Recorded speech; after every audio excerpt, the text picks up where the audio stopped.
So what is going on, everyone? Fernando Silva here with another video, and if you guys saw the thumbnail, then you're in store for a awesome video. As you guys can see, today we're going to be going over all of the gear that I used in 2020 and in 2021. And I like to make these videos so you guys can get some inspiration and start adding some of these accessories to your workflow or to your leisure activities. But without further ado, let's get into it.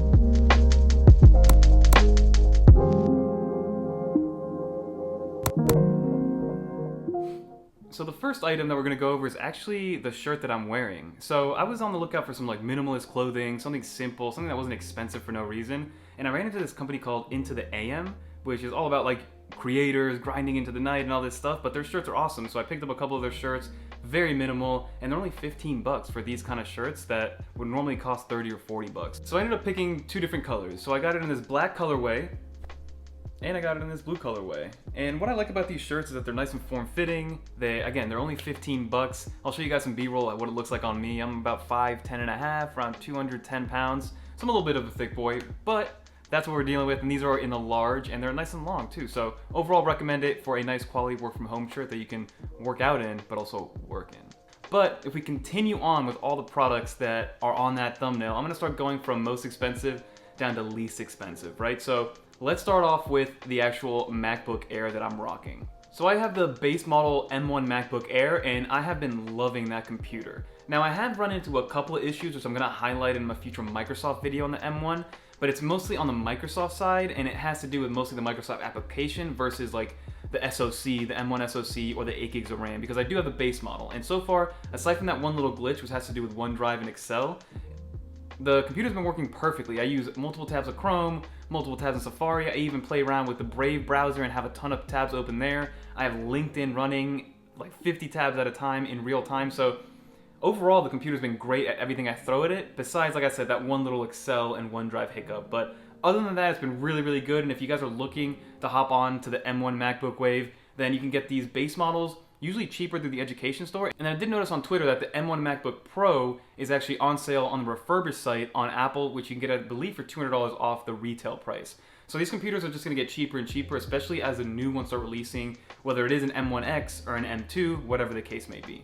And I just rocked that MacBook Air pretty plain. The only thing that I have attached to it is my Lyre like magnetic USB-C cable, which I'll touch on a little bit later, but that's the only thing that I have on it. I have no skins, no screen protectors, no cases, nothing. I just like to keep it plain because most of the time I keep it vertically shut and on my stand. Right now I just have it up here because I just need it in front of me for a webcam situation. Again, I just like it plain Jane. I might get a D-brand skin for it to maybe protect from some scuffs and scratches, but that computer has been awesome to me, and you know, you gotta commend Apple for pulling it, that M1 stunt so quickly and so gracefully as well. And then if we move on from the actual computer, which I use for my 9-to-5 job, right? The computer is mostly for my 9-to-5 work. I don't use my computer at all really for the YouTube channel unless I'm trying to showcase something on the computer for the YouTube channel. But my other device of choice, which I use for the YouTube channel, is my iPad Pro from 2018. So I have the silver 2018 iPad Pro, 256GB model, 4 gigs of RAM, no data. And I've had that since early middle 2019, and you guys will know that without that iPad Pro, this channel would not exist. So big kudos to Apple for creating the best tablet on the market, year in and year out, because that thing is amazing. And you might have seen my video already kind of talking about the 2018 iPad Pro in 2021 and how relevant it still is, and how I would probably choose that over whatever Apple's coming out with in 2021 because of price. And then the iPad Pro is the opposite of the MacBook Air. I have a bunch of stuff on the iPad Pro. So the first thing that I always tell people to do is throw a screen protector on your iPad Pro, because that screen is the #1 asset and the #1 value that you get when reselling your iPad Pro on the secondary market, because you interact with the screen most of all with your finger, with a pencil. It's a touch-first interface. But like I said, always throw a screen protector on there, and check out channel sponsor Paperlike. They always keep us protected. Their product is amazing, anti-glare. It gives you the nice feel of writing with an actual pencil because it has that resistance. So it's hard to complain, and you get 2 just in case you do mess up. So Paperlike is a great option, but no matter what, get yourself any sort of screen protector. I just go with Paperlike because I've had one on for about 1.5 years and I love it. And on the back side of the iPad Pro, I have a D-brand carbon fiber skin just to keep the back protected.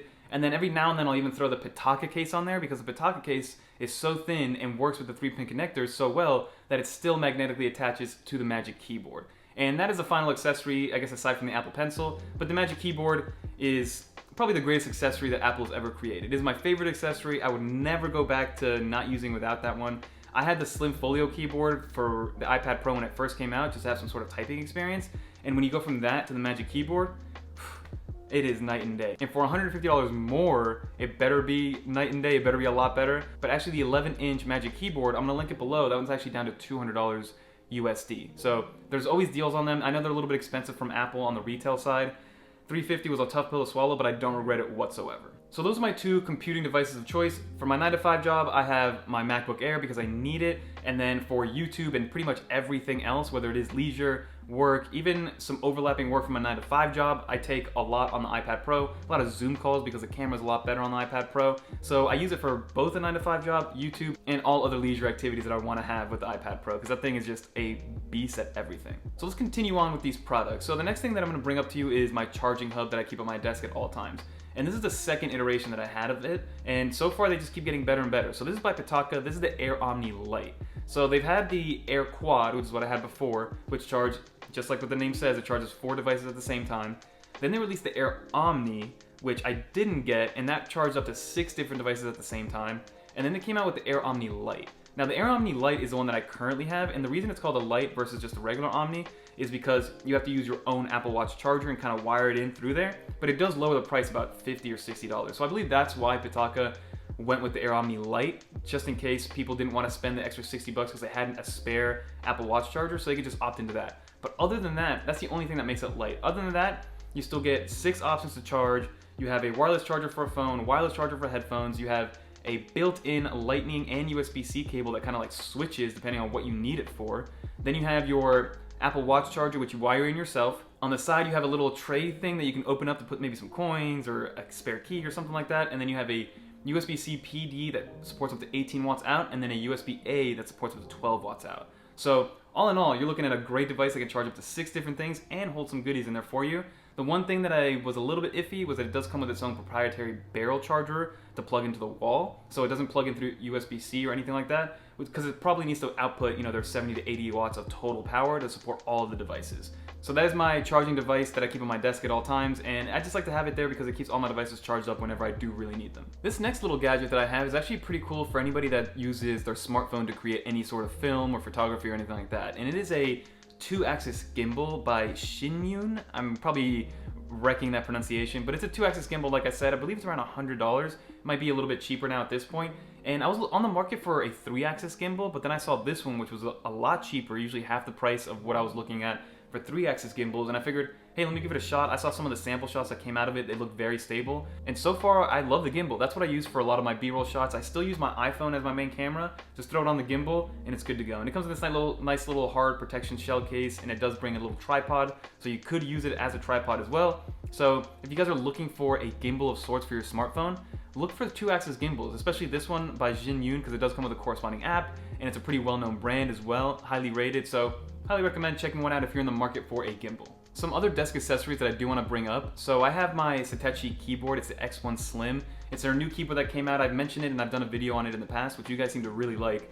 And the keyboard is awesome. It's pretty much identical to the Apple keyboard, the Apple Magic keyboard that you can get without the number pad, and you could get it with the number pad as well. And it just comes in this nice black and silver, space gray colorway. It's Bluetooth. You can connect it with 3 different devices. It's built for Mac and iPads, and they added backlit keys, which it didn't have on the original version, which I did have. And this time I went with the option with no number pad. The option that I had before did have a number pad, but I just never really used it. It took up space on my desk. So I figured, hey, why not just have the one without a number pad, and I'll be good to go. That is my keyboard of choice that I use with my M1 MacBook Air mostly, but sometimes I do use it when I put my iPad on a stand and I just need another keyboard. And then the hub that I've been using recently is one by Lyar. So it's L-Y-A-R-E. I think it's pronounced Lyar, or unfortunately Liar, but it's a 16-in-1 hub, which I did also make a video on, and it's outstanding. I've loved the reliability that I've gotten from it. I do wish the actual device itself was a little bit heavier, just so like thicker cables wouldn't move it around. So if you do want to keep it on your desk and you are going to have like 16 cables plugged into it, maybe get some Velcro strips, put it underneath your desk, something like that, because it is pretty light. So if you do want to put it underneath somewhere and hang it, it'll hang pretty easily. But if you want it to be like a paperweight, it doesn't have that same kind of heft to it that I've used with other USB-C docks. But other than that, for the price and the amount of ports that you get, it's really hard to beat. And you get this cool like dual USB-C cable that comes in the box with it to get more power and more output through there, because it does support up to, I believe, 120 watts of output power. So that has been my USB-C dock of choice, and I love it so far. And then I do like to have another USB-C hub that's a little bit more portable. So the other one that I have is a 9-in-1 by Initech. It has the cable kind of built into it, sort of. It's built into like this little slot, which you do have to take out, and by itself, it's a standalone little cable. I believe it's like 3 inches long, but it's perfect because whether I need it for the actual dongle itself or if I need just like a short charging cable, it's there. So that Initech 9-in-1, again, very, very confident in using it. I've had it for 2 years now. It's my longest owned USB-C, hub or dock or whatever you want to call it, because it's kind of an on-the-go one. I would say it's more of a portable dock, but it still gets the job done. And then to go back towards the iPad a little bit, one of my favorite stands that I've had, and it's again just gotten better and better over time, is the stand by Satechi. Their X1 stand is so nice. It's so sturdy, so well built.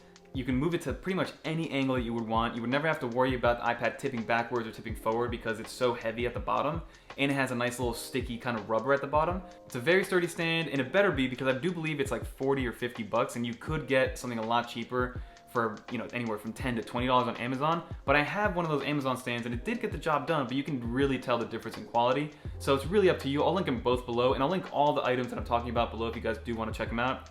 And every purchase does help the channel out, so thanks so much in advance for anybody that does pick something up. And to round off some of the smaller accessories, these are actually all by Satechi. So the AirPods Pro charger or AirPods charger, the Apple Watch USB-C charger, and then their new power bank that has a built-in MFI supported Apple Watch charger. All these 3 things are perfect for on-the-go charging.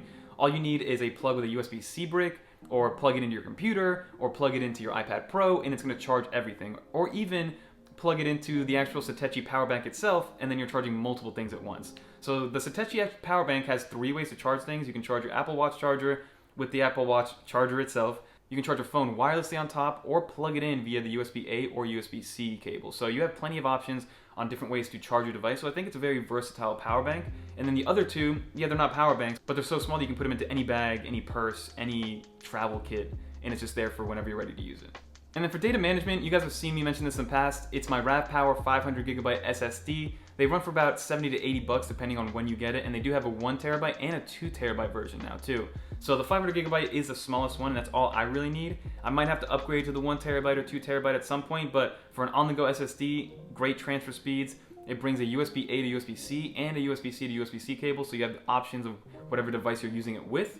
And it's not exclusive to Apple or Microsoft or anything. You can use it with your iPad Pro, with your Windows computer, with your Apple computer, and if you find the right cable, you can even use it with your iPhone. So that's nice to have. And then another really cool item, which has been still baffling me to this day how well it's been working, is this little magnetic connector made by Lyar. So this magnetic connector, it's a USB-C on one end and then a USB-C in on the other end. And the idea is basically to bring MagSafe back to Apple computers. And there is a rumor that we're gonna get it back anyway, but what I like about this is that it gives you up to 100 watts of power pass-through. It transfers data, so as you guys can see, my monitor behind me is plugged into my MacBook Air with that magnetic cable, which is beautiful to see, right? And it's outputting in 4K, which is really, really cool. So it does data transfer, it does video output, and it can power your device up to 100 watts, and that's all done through this tiny little device, which is baffling again. And I've been loving it. It works really well. It's interchangeable, so if you have multiple of them with multiple tips and multiple ends, you can kind of switch them off and go wherever you want. So if you have maybe one on your iPad, one on your MacBook, and then you just have one cable that you want to plug in, you can use that same cable and the same end on each one of them, which again, very universal, very cool to have. And obviously it was made so just in case you do kick the cable off, it doesn't drag your computer down with you. And then the last thing I did want to highlight was one of my favorite case brands, which again is Pitaka. I have their iPad Pro case. I have an abundance of iPhone 11 Pro and 12 Pro Max cases. And then I also have it on my Apple Watch, which I have right here, and I have it on my AirPods Pro. So Pitaka makes great products. I love everything that they have, their colorways, how thin their material is, their magnetic, mag-easy charging. So they basically had MagSafe before it came to the iPhone 12s. And people kind of just forgot about that. But just so you guys know, if you did make it to this point in the video, 250 likes, and I'll give away one of the Pitaka cases that I do have. I'll pick somebody from the comments the second this hits 250 likes. And then one of the final things to just kind of round off everything, it involves Cleanliness. It's this tech taffy I've mentioned in the past. I think it's awesome to have. It's a cool little goop, I guess you would call it, that you can take a little piece out, roll it over your keyboard, roll it on top of your mouse, roll it on anything. a lot of gunk and debris kind of gets stuck on there, and then you can either wash it off and reuse it, or you can kind of just throw it out, because at some point you do have to get rid of the goo. But I've reused like one piece multiple times, and I've had this one since Christmas, and I still have plenty of goo and tech taffy to go around. So that's just something to keep your stuff kind of clean and make sure that all the debris is out of there, make sure nothing gets inside of the keyboard and things like that. But that's pretty much all the gear that I use on a day-to-day basis, down to the clothing that I wear, right? So I use all of these things on a daily basis, whether it is for the 9-to-5 job or YouTube or anything else. And this is my battle station, and this is where all my stuff is. And like I said, if you guys want to take some inspiration in some of these products and kind of put them into your workflow, by all means go for it, because all these products I would recommend 100%, and they've all worked very well and for a long amount of time. So I've had a good amount of time testing all these products. But that's pretty much going to do it for this video. If you guys did make it to the end, leave a like, smash the thumbs up button for me. It really helps get this video out to more viewers and more eyes, and ideally make this channel grow so I can make more awesome reviews like this one. But don't forget to like, comment, subscribe, and until next time.